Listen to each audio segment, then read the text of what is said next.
Hello, welcome everyone. Thank you for joining us. My name is Dora. I'm one of the organizers of Qesher, and the other one is Sebastian. You can find us both here under the name Qesher. Thank you for all the members and regulars who are joining us once again. And if you're joining us for the first time, we'd also like to give you a very warm welcome, and we hope you will enjoy spending this time with us. Just a couple of words about what we do. Our mission is to introduce Jewish communities from all over the world. We learn about their history, their culture, their heritage, and also the present day situation of Jewish life around the world. Uh, and we also have a book club series, which is what we're going to be joining today. So, in the book club series, I'm sure many of you have already attended in the past book clubs.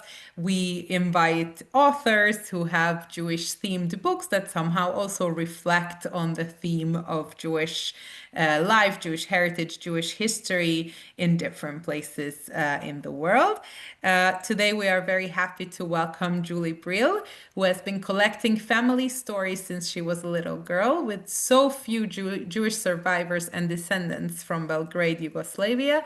The story of the Shoah there has gone mostly untold. Julie's quest to understand and share what she learned led to Hidden in Plain Sight, a family memoir, and the untold story of the Holocaust in Serbia. Julie's writing has appeared in Haaretz, Times of Israel, Queller, The Forward, and elsewhere. She shares her family experiences in the Holocaust in middle and high school classrooms through living links.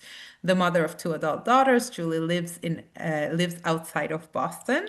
We're very glad to have her here with us, and she's going to share with us about her book, Hidden in Plain Sight, today. So I'll pass the word to Julie. If you have any questions, please put them in the chat, and we'll open it up for Q&A after her presentation. Hi, everybody. Good afternoon, good evening. I'm so happy to be here. Thank you for joining us from all over. And thank you to Dora and Sebastian for helping us share these lesser known stories. All the stories are important. I am outside of Boston, as Dora mentioned. I live in my hometown where I grew up, and my parents live nearby. My father is a Holocaust survivor. He was born in Belgrade, Yugoslavia in 1938. And the story I'm going to tell you is a little bit of the story that's in the book, Hidden in Plain Sight, which is me trying to figure out what my family story was and then how it fit into the larger history. So typically when we inherit Holocaust stories, we get a small story first. We're kind of learning it from the inside out. And then gradually over time, we learn the larger story. For me, that was particularly challenging because nobody was talking about the Holocaust in Yugoslavia when I was growing up here in Massachusetts in the 70s and the 80s. I went to Hebrew school. There was a lot of talk about the Holocaust, but it was Poland and Germany primarily, and a little bit maybe about Anne Frank in Amsterdam, or sometimes, somebody had a grandfather or grandparent who was a survivor from Hungary. I actually wondered as a kid, even though I knew my family story, if there really had been a Holocaust in Yugoslavia, because if there wasn't, if there was, why was no one talking about it? My father always shared his stories. I know there are some survivors who really never talk about what happened. My father always openly did and answered questions, but he was born in 1938. So he was a very young child when the war came to Belgrade. But he would share these memories that were like his young child memories. And if you think of your own childhood memories, it's often like a sound, or you're seeing something, or you're smelling something. It's this like snapshot, this moment of time, and you don't really know what came before or after, have the context. And my father would share these stories, and we didn't even know kind of what the order of them was. But one of the stories that he told over and over again was his earliest memory, and it's actually the day that the Holocaust started in Belgrade. It's the day of the German bombing. And my father's memory was really the sound that they bombs made. And I've read other survivor accounts now too. And apparently there was this very distinct, very scary whistling sound. So there he is, a small child, not quite 3. And what he remembers is that sound and how scary it was. and they were running to a bomb shelter down the street. It was his mother and his cousin and him in the street running for the bomb shelter. And that was the story. And for a long time, I didn't really know like when it was. Belgrade was actually bombed by both sides. So at the end of the war, it's bombed by the Allies. I didn't know if it was German bombs or Allied bombs. I never had any context as a kid. It was more like his childhood moments almost becoming like mine. He's a adult telling a child his childhood memories, and it felt like one child talking to another. Um, and we had a few pictures that survived the war as well. I'm going to show you a little bit of what I have. And they would just kind of like show up. So it wasn't like they were framed and on the wall. It was they were in an envelope in a drawer somewhere. My mother would be cleaning or something, and here would be these pictures. And my brother and I would hold them like carefully by the outside and look at them. And I would try to like imagine who these grandparents were. These are my grandparents on their wedding day, Alexander and Regina. I never knew them. They look so happy. I had this perspective as a child. I know the war is coming, right? But this is 1935, so they don't know. And I would kind of like wish I could time travel and warn them. My grandmother was so beautiful. She was a seamstress, so she actually sewed this dress. And the family story is in the war, she cuts up the train of the dress. She needs fabric to make clothes for her children. There's only two pictures we have of my grandfather. This is the other one. The baby is my dad. So this is the winter of 1938, 1939. And I would look at him and try to figure out like, did we look alike? I've looked at this picture a lot. And of course, I've outlived my grandparents. So now I feel like they're like my younger siblings or something. I feel very protective of them. Another picture we had, again, my grandmother sewed the clothes that she and this little boy is my father is wearing. This is Belgrade, probably in 1940. And one final picture, and this is the picture on the cover of the book, Hidden in Plain Sight, because this is the mystery picture. So I would ask my dad, how did you survive the war? How did you survive in Belgrade? Even as a child, before I knew how miraculous it was that anyone survived, any Jews survived. And he would say, my mother was tough and she wasn't going to let the Germans get me. Which is not an answer, right? And so I was always trying to figure out how are these children standing on the street? This is my father and his younger sister, my aunt Shoshana, and this was taken in 1943. And if you know about the history of the Holocaust in Belgrade, it's really mostly over by 1942. So it starts in April 41, and we can talk more about that. But by April, May 1942, the Germans are declaring Belgrade Judenfrei, free of Jews. And yet here is my father and my aunt, and they are not hiding. So that was always kind of the mystery. Now I understand um, what a tough woman my grandmother really was. So it's not like now where we're all taking pictures with our cell phones of our lunch, right? Think about what it is to have a picture taken and then go back when it's developed and save it through the war. And now I know it was illegal to have a camera and take pictures on the street in occupied Europe because the Germans were afraid you would, give away a military secret or military information. Somehow my grandmother had this picture. You can see it here on the cover of the book, and that's where the title comes from as well. So I started just on a personal journey. I was going to figure out the story of the Holocaust in Serbia, and I was going to place my father's memories in it and hopefully solve the mystery of how he survived and share it with my brother and my kids and like call it a day. Um, as I was doing the research, what I realized was it wasn't just that I didn't know the story of the Holocaust in Serbia, it really was largely unknown.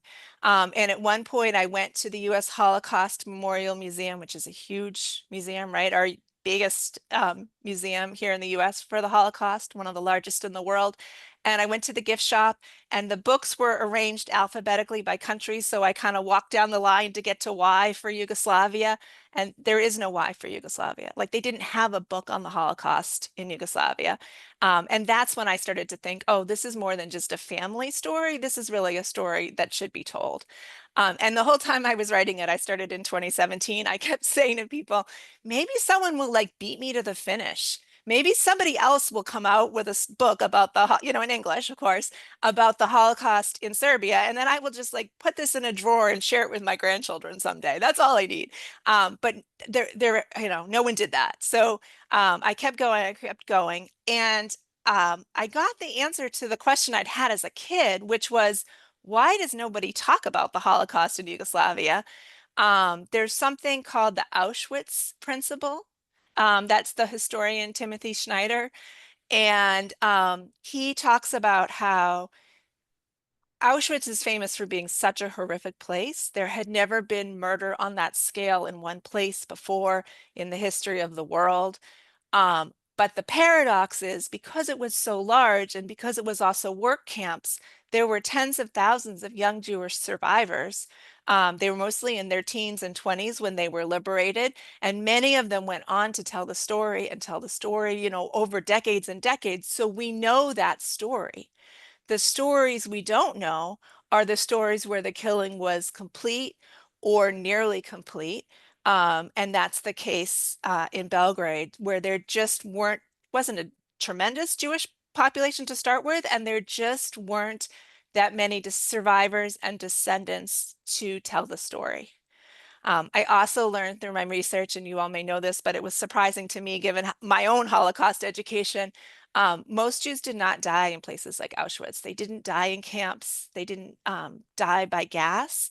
They died in Eastern Europe very early in the war. My grandfather was murdered before the US even entered the war with Pearl Harbor.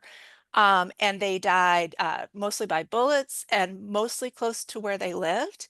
And in some places, the killing was so complete that they don't even know now yet who the people are who were murdered. They don't have names. And so that's the missing, a million missing still, people we don't have names for because nobody survived from that village to tell that story.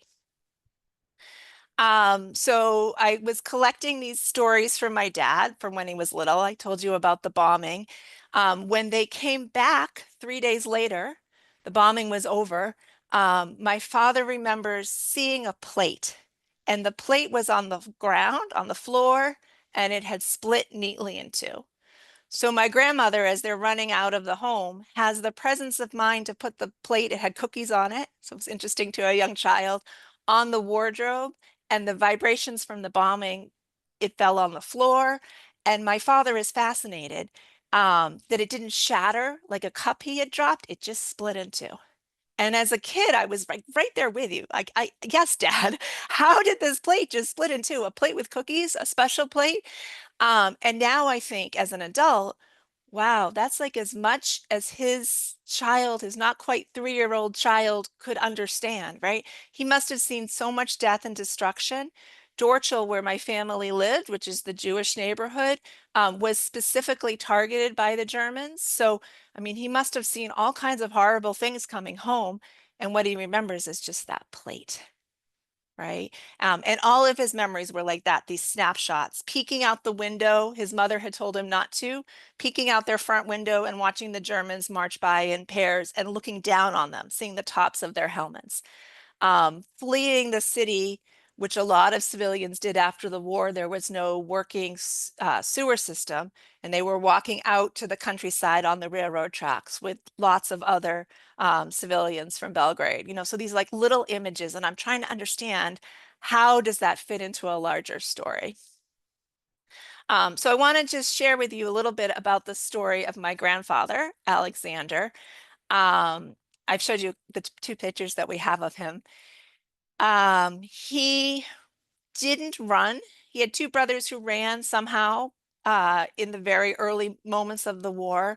My grandfather didn't try to run until it was too late Then he tried to get some false papers. He paid for them. They didn't come through. I think he was more anchored than his brothers. He had a wife who was pregnant, and he had my dad who was not quite 3. So that means he was in Belgrade as the Germans are coming in. And the bombing is April 6th. Within 2 weeks, the Germans are boots on the ground. They are occupying the city and setting up a government of occupation and also simultaneously rounding up the Jews. And it's the beginning of the Holocaust. I'll share with you a picture that I found online. Um, and I look at this picture a lot. I think of it as a possible third photograph of my grandfather. I actually met with somebody recently and he said maybe with an AI we could find him because we have the 2 other pictures. I know that he is here in this photo, but you can see after the first couple of lines, the men kind of their faces blur. So what the Germans did was they registered all the Jewish men ages 16 to 60. And that's what you're seeing in this picture, this forced registration. Where they are is a central park in Belgrade. It's a lovely place for a picnic or to walk your dog. It's an old fort called Kalamagdan.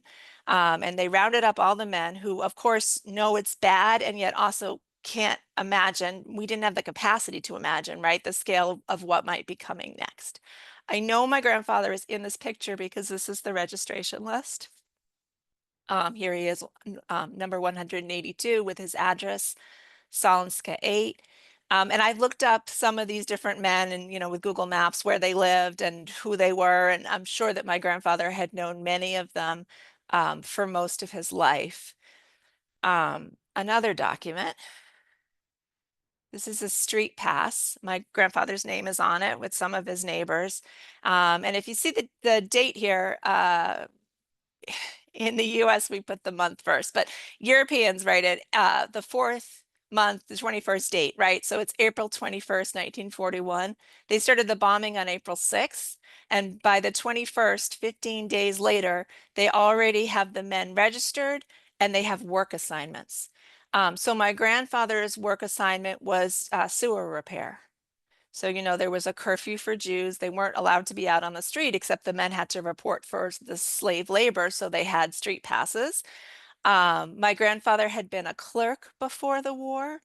So, he wouldn't have been prepared for this kind of work, digging ditches, laying pipe. I mentioned that the sewer system was destroyed in Belgrade, so by the bombing. So one of the priorities was to get it up and running. One of the unusual things is that the men were not held in camps. They went home at night. So they reported 6 days a week for work, forced labor, penalty of death, no wages, but they came home at night. And so that started in April 1941 and went on until around my father's 3rd birthday. That's August 1941. And then one day my grandfather doesn't come home. And this is an early memory of my father's as well. What he remembers is my grandmother screaming. And of course, she would have assumed the worst, right? That he was dead. She was pregnant with my aunt at this point. She had 2, one little child and another one on the way, and no way to find out information. It must have been terrible. What actually happened was not that he was murdered. Now the men were no longer allowed to come home at night.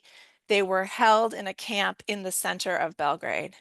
And one of the things I had always wondered, I never got to meet my grandmother, was why did she leave after the war? Because in 1948, as soon as she can, she takes my father and my aunt, and she leaves. She goes to Israel. So I could never really understand. They were so integrated. They thought of themselves as Serbian. They had, non-Jewish friends. Like, why was she in such a hurry to get out? And when I saw this camp, I started to understand because it's in the city, and some of the reports are of people just living their lives and walking by. They're going to work, they're going home, they're going to a soccer match, they're going to the movies, they're doing whatever, and they're just walking by this camp where these men are being held, Jews and Roma.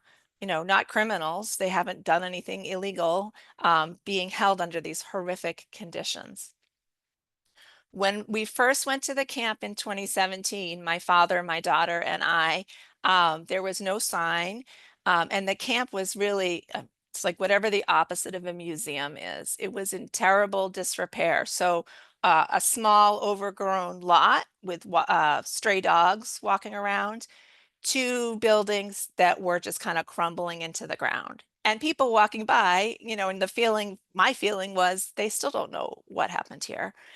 Um, we went back several times. When we were there in 2022, there was then a small sign with a letter on it from the leader of, um, Top, I see the question. Top, Sonia, I'm sorry for my pronunciation. Tapaskashupe. Yeah, see, um, is the name of the camp. That's where the men were held in the center of the city. Most recently, when I was there in 2022, there was a sign, and the sign is from a leader of the Jewish community. Uh, he wrote a letter to the Germans, and he's begging them for straw because there was nothing in this camp. So they were asking for straw so the men didn't have to sleep on the ground. I mean, that just gives you a sense of the conditions. There was also no food in the camp.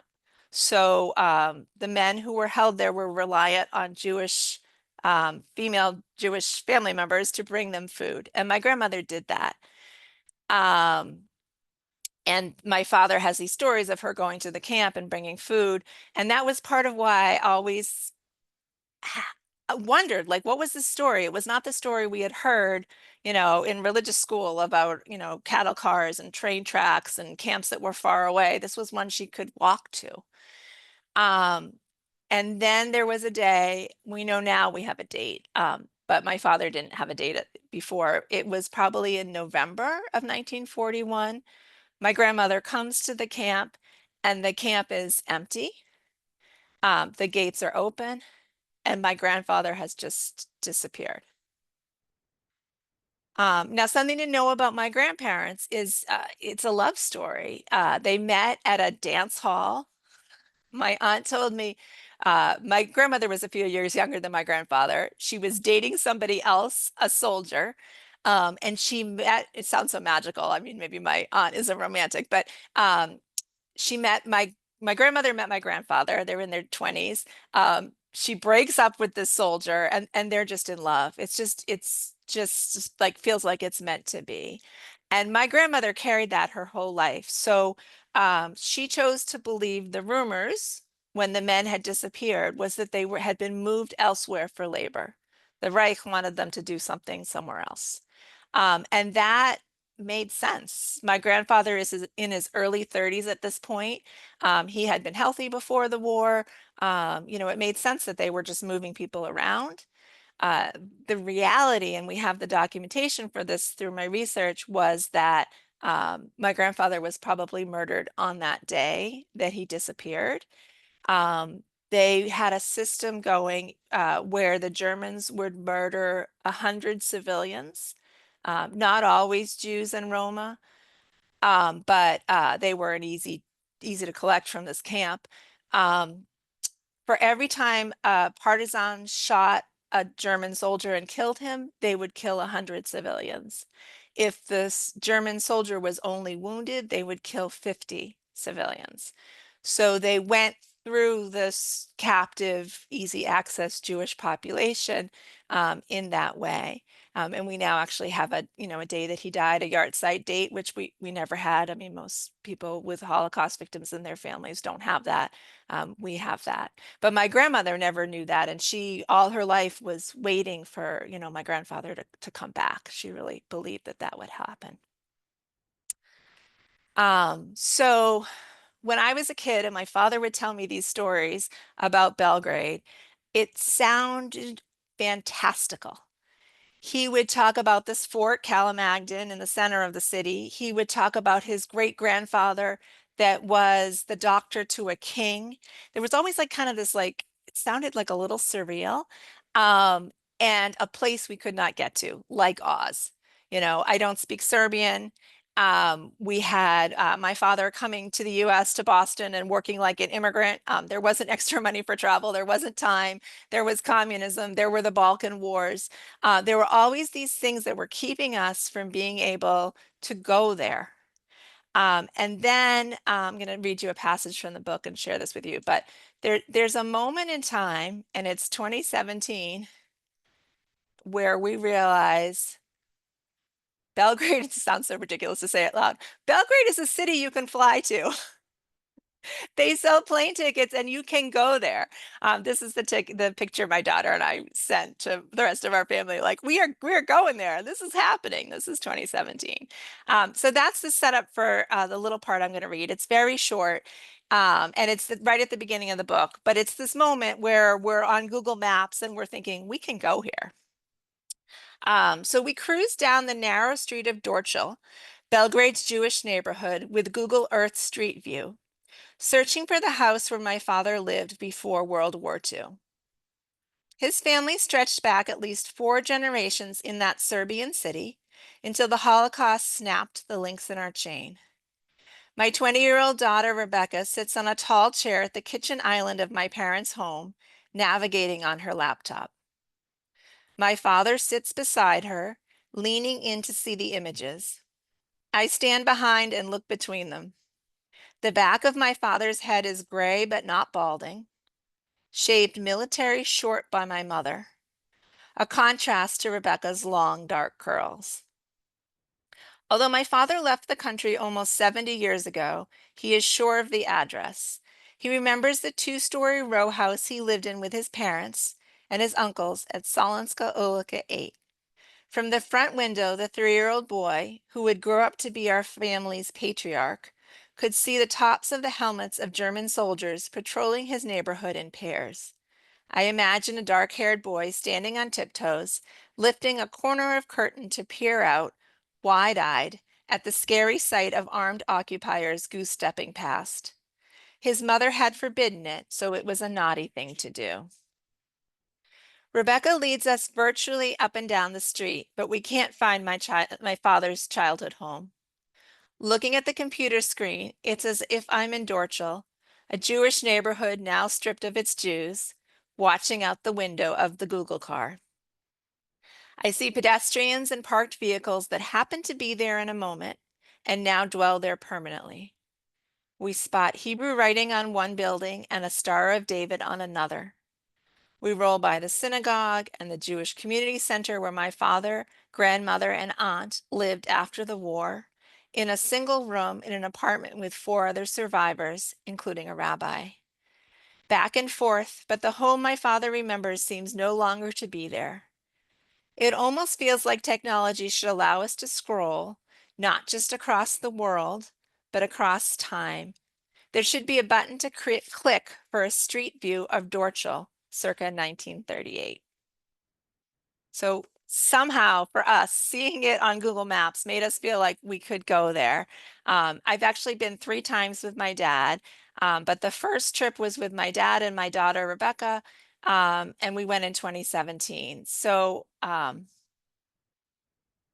we go. There they are, my dad and my daughter, Rebecca. This is Kalamagdan. This is this lovely fort, city park in the city center, where the 2 rivers, the Sava and the Danube, come together. You might go there to meet a friend, or take a walk or throw a frisbee. It's lovely there. But when we went there, I had already had that picture of my grandfather and the other Jewish men. So I knew this piece of history. And the juxtaposition of that, of seeing that picture in black and white of the Jewish men waiting for what they don't know, something terrible, and this lovely place where people go when they have time off, no sign, no explanation. And I want to be, I want to be sympathetic. I mean, you know, here in North America, we have the largest genocide in the history of the world, and I live near where it started because I live on the East Coast. And I live near the largest inland settlement, Concord, Massachusetts. And there's a sign, I walk by it all the time, and it's celebrating this deal that the minister made with the native people so that they could steal their land. You know, so the history everywhere is terrible, and we live on top of that. But coming from a different place and having this family history and arriving here, it was very stark to me, the differences. So on the one hand, we're welcomed. We come into the airport and my father hands the clerk his passport and it says place of birth, Belgrade. And, he welcomes him and he starts to talk to him in Serbian. Welcome back, welcome home. The airport is the Nikola Tesla airport. We think of him as an American immigrant. In Serbia, they claim him. So it very much felt like a welcoming place, but also this place where horrible things had happened in my family, to my family. Here we are. This is the Sephardic cemetery where we have family members who are buried. This is Bernhard Brill, my father's great-grandfather. He was indeed a doctor to the king. It will turn out that everything my father remembered, it doesn't matter if I didn't have the context or it didn't make any sense, was true. And so here's Bernhard Brill. He has a lovely large grave on the central promenade just because of his status. Again, doctor to the king. Dad was right. We go around the side of this large stone, and there's another marker on the side. So this is Simon Brill. We lost him. We didn't know about him and his mother, and they're marked as victims of fascism. And you see Simon's picture. So we go around the side and, like I asked my dad, like, who is this? Do we know who this is? And he said, well, my father had a friend, or maybe he was a cousin, and maybe he was sick, and maybe they were friends, like there was something that he could almost remember. And this apparently, there was a tradition of this. This is not an isolated case of people after the war trying to remember lost family members who had been murdered in the Holocaust, who didn't have a grave, putting them on the side of family members who did have a grave, right? So now we're starting to think about like, who is Simon and what is happening? And I said to my father, like, why isn't your dad on the other side? Like, where's the picture of your dad? And he said, oh, my mother would never have allowed that. She was waiting for him to come home. She didn't acknowledge that he was gone. This is my father's grandmother's grave, Regina Brill. We knew from pictures we saw before we even got here that this was the state of it. My father very much wanted it repaired. It's really the ultimate mitzvah, right? The ultimate good deed, to fix or help someone who has died, because they can never repay you. So my father quite urgently, wanted this grave up. Uh, and here it is. This is a picture from the following year, 2018. So it's repaired. Um, and then one more picture I just wanted to share with you all from the cemetery. If you ever get to go to Belgrade, some of you I'm sure have seen this, but if you ever get to go to Belgrade, in the Sephardic cemetery is this giant monument to the Holocaust. It was built in the 50s, so my family had already left at that point. And it was built out of the rubble of buildings that were destroyed in the Jewish neighborhood of Dorchel, that had been destroyed by the bombs. That's what they used for building material. And it's quite a monument, and it's behind the gates of the Sephardic cemetery. So unless you have a reason to go there, you might never see this monument. For me, coming to the cemetery was really like a turning point. It was the moment that I realized, like, this is my dad's hometown, and we are actually from here. And sometimes when I say these things out loud now, it sounds so super obvious, but um, there's a saying in Vermont, in New England, where I'm from, where I live, where my mother's family has been here for 4 generations. You're not from a place until you have 4 grandparents in the ground. And so by that definition, I'm never going to be from anywhere. And also my father is from here, not just like from Eastern Europe or from Serbia or from Belgrade. He's like from right here. And that was really remarkable for us. Just want to see all your lovely faces. So we're coming up on the Q&A if people have questions. I want to show you just a few more pictures of our trip, and also talk a little bit about a project that I was involved with. Um, and so I mentioned all of these kind of conflicting emotions coming to Belgrade. We stayed in this kind of grand European hotel. It's called Hotel Moskva. And my father didn't have a lot of requests about what we were going to do while we were in Belgrade, but he wanted to stay here. And we actually stayed here all 3 times. And he wanted to stay here because he remembered it from the 40s. He remembered being a little kid. And he would just walk the streets in Belgrade. He's like, we didn't have TV, we didn't have money. I would just go outside and I would walk. And he would walk by this hotel, and the fancy people would be sitting on the street, right? And drinking and smoking and eating pastries. And so there was something about it for him, like to be able to come back and be able to stay in this hotel, Hotel Moskva, was really like a significant thing for him. Now, it's also the place that the Gestapo used as their headquarters in the 40s in the war. So everything had this kind of like, history, this feeling, this other feeling. It was always very confusing. This is the camp that we went to. You can see that it's just in a state of disrepair. There were 2 buildings when we were there in 2017. People were squatting in one of them, and the other one had a mechanic fixing cars in it. So if I had been expecting any kind of museum, it was not that. But you get the sense of how small it was, how central it was, what a terrible place it would have been to be imprisoned in. Okay, so this is the other camp. Somebody was asking which camp my grandfather was held in. Just a little bit of the story of the Jews of Belgrade and the Holocaust. The men are almost entirely gone by the fall of 1941. In December of 1941, they start coming for the women and the children and the elderly men. They're required to report with their house keys, with their address on it. They can bring just a small amount of food and clothing, and they're sent to a camp that's across the river, but within eyesight of the old city of Belgrade. And this is the monument that's there. There basically weren't any survivors. There was one baby who was smuggled out. And we met her when we were in Belgrade. Her name is Esther. Um, Her parents before the war lived across the street from my grandparents and were about the same age. So she believes, and it's this nice idea that they were friends, that they were playing cards and whatever, sharing meals together. It's possible. I mean, they lived literally across the street from each other. I took this picture because it just shows to me, and again, with apologies, I live on top of, my own genocide here in the US, but this skateboarder who's sitting on the monument just felt really disrespectful to me in the moment. Um, this is the beginning of the use of gas.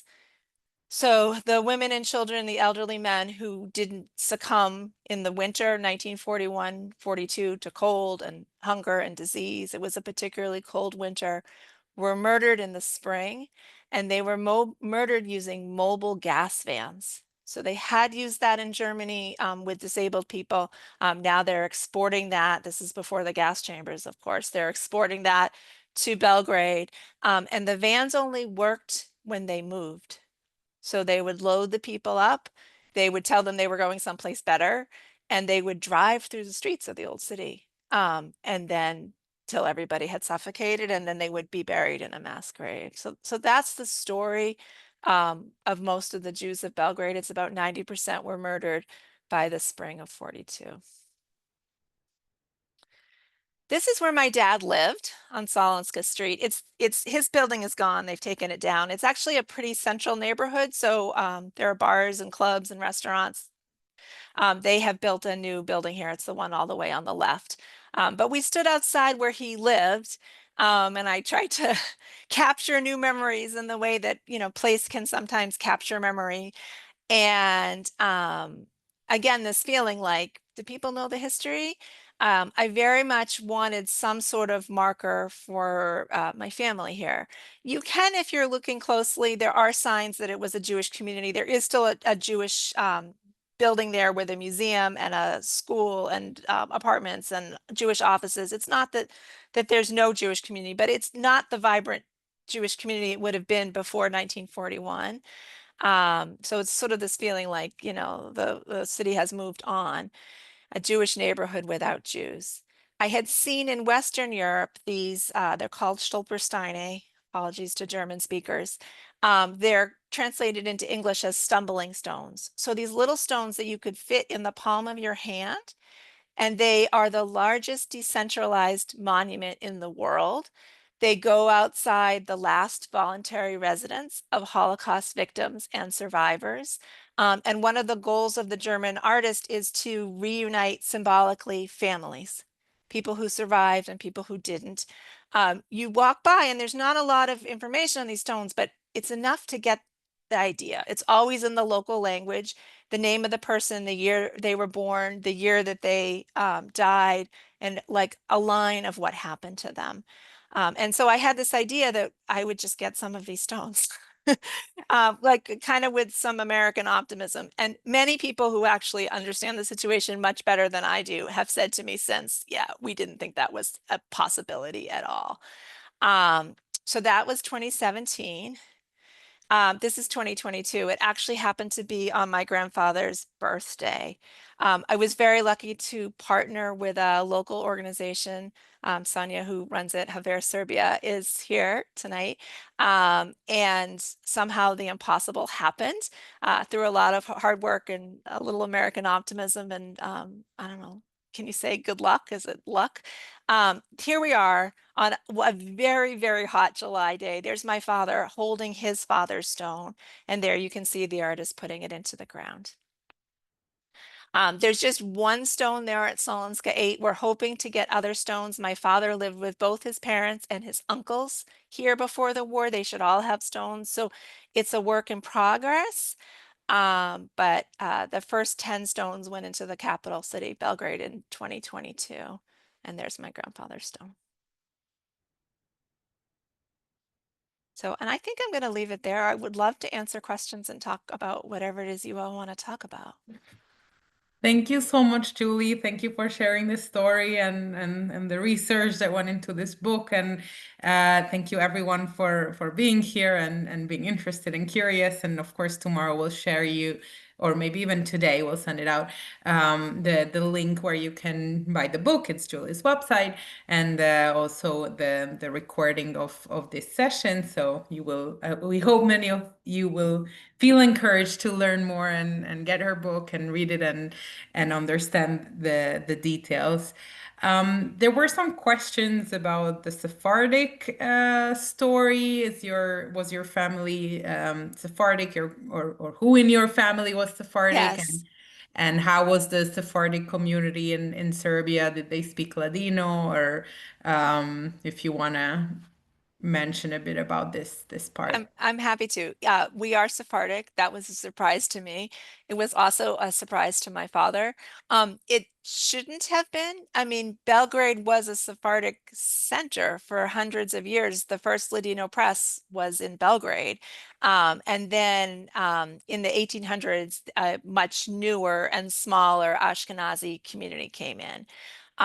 We're actually both. So my father's grandparents were kind of a mixed marriage. His grandmother, who you saw her grave that we raised, she was Sephardic. She came from Shabbos to marry my father's grandfather in an arranged marriage, and he was Ashkenazi, and that was very unusual.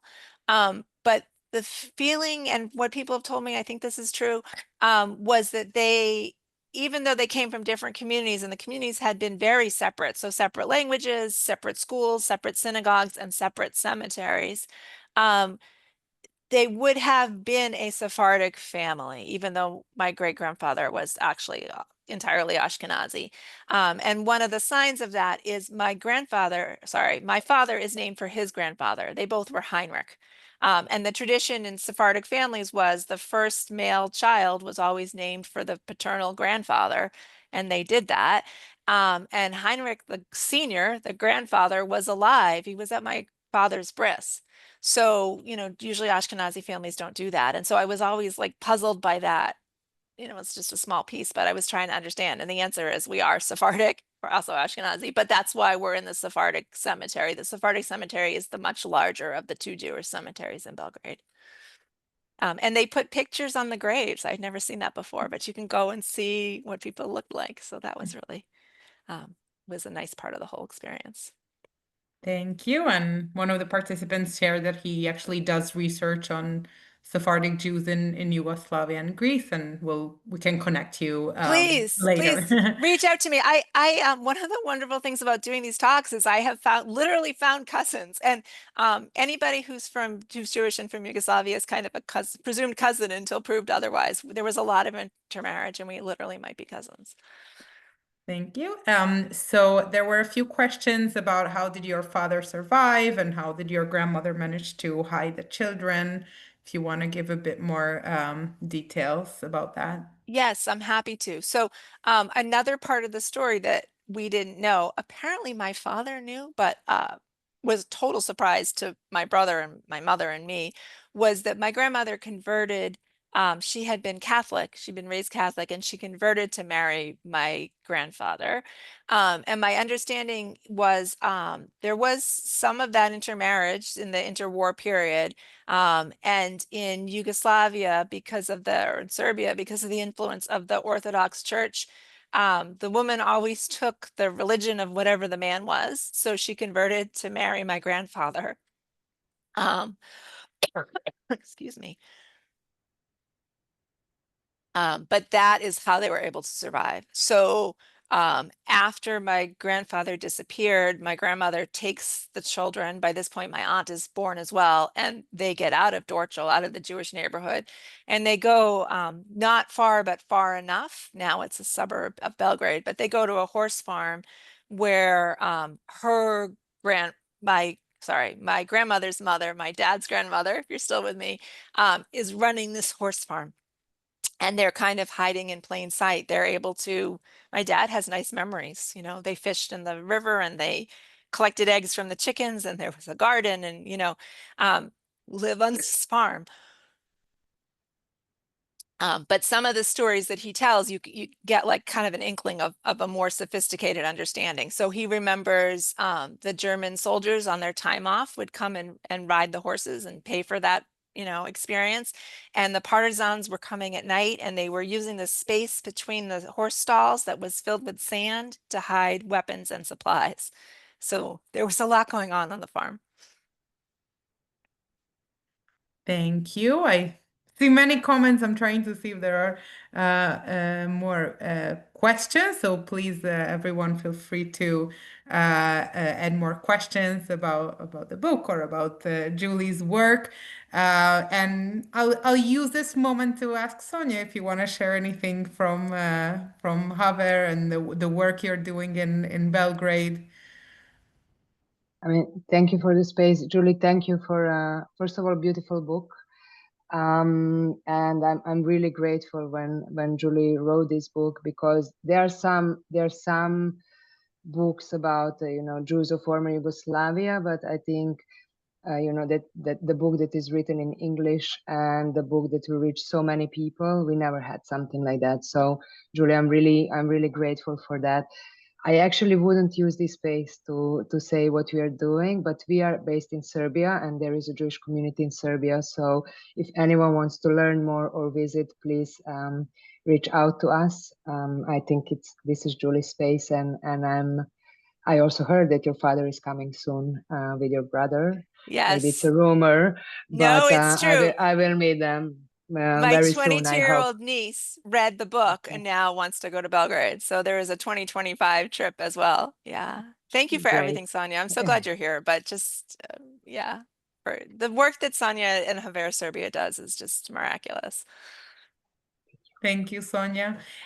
So, Julie, now that you mentioned that your niece read the book and now they want to travel there, your book is very recent. It just came out, but was there any reaction to it already, or did you experience any? You mentioned that you meet cousins or other, but any surprise reactions that you received since the book came out? Yeah, I mean, that's a great question. Lots of connections, just people, Americans who have connections to Yugoslavia, people from Yugoslavia, the former Yugoslavia. There's just been a lot of this kind of story sharing, story swapping that wouldn't have happened without the book. And just for me personally, I had an unexamined belief from childhood that no one talked about what happened in Serbia and the war because they didn't care. And the reaction to the book has been exactly the opposite. I did a podcast with a rabbi, at the end, he was like, thank you so much. He went to rabbinical school and they study the Holocaust and they don't study this, so it's not that people didn't care or they weren't interested. They just literally didn't know. And so that just on a personal level has been really, really healing for me. Amazing. Thank you so much for sharing that. So if there are no more questions, we'll close for today, but I'll leave just one more minute if there is someone else. Okay, there is a question that just came in. What are your plans for future endeavors, Julie? Yeah, it took me since 2017 to write this book. The flip answer is I was writing this book since I was 3 years old, and my dad was telling me stories. But like seriously, sitting down and doing the research and writing the book was since 2017. I wrote a very different book 10 years ago. I don't know if in another 10 years there might be another book, something completely different. But really, what I want to do right now is just talk about this book, promote this book, share the story with people. That's why I wrote it, so people would know the story. So there's no other project. Also, I work full time. I'm a lactation consultant. I help people feed their babies. So there's that, and there's this book. There's no other, book I'm writing in the middle of the night. Thank you. And do you know if they have added Holocaust to the curriculum in Serbia? That's a question for Sonia. Yeah, I can answer that. Actually, yes, 2 or 3 years ago, but really one lesson in the last grade of primary and high school. And really, Holocaust education here depends on teachers and teachers' motivations. And we as organization try to train as many teachers as we can, but it's really not systematic enough, if I can use that word in this context. And in a really bad timing, as I said, in the last month of high school and the last month of primary school, when kids are already, out of school basically. So there is a lot of space and a lot of improvement. There are few manuals. We also wrote one, and for teachers, because teachers also don't know how to deal with this topic. And on top of that, Holocaust in Serbia is still used for political promotions and the conflict between Serbia and Croatia mainly. And there are also a lot of Serbian victims during the Second World War. So we also get a lot of provocations why we deal with Holocaust and not Serbian victims. But we as Jewish organizations don't cover Serbian victims because I think the state covers enough. So it's still very complicated. And somebody also wrote that we have a Holocaust center finally, but it's still not a museum. It's still under construction, and there is a question: who will create educational content for it, and how much government will be involved in it. Thank you. And well, these questions may be to Julie, or now that Sonia, we have you here. I'm I sorry mean, I saw someone ask what Sonia's to organization is. It's Haver Serbia.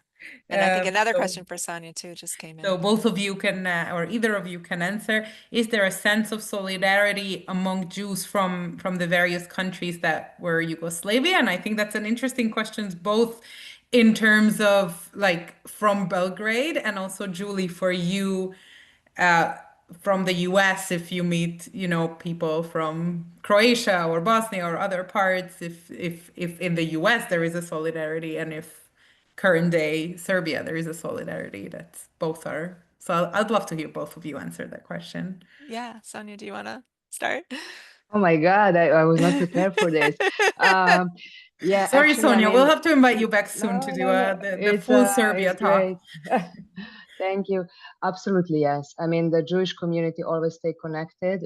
First of all, we share the same language. Our parents were and grandparents were in the same Jewish summer camps, and Just 2 weeks ago, I came back from Ljubljana, which is Slovenia, and we had a leadership educational seminar for leaders from former Yugoslavia. So there is a very big connection, solidarity, also a solidarity during conflict in 90s in former Yugoslavia region, where people were trying to help each other and evacuate as many Jews and non-Jews as possible.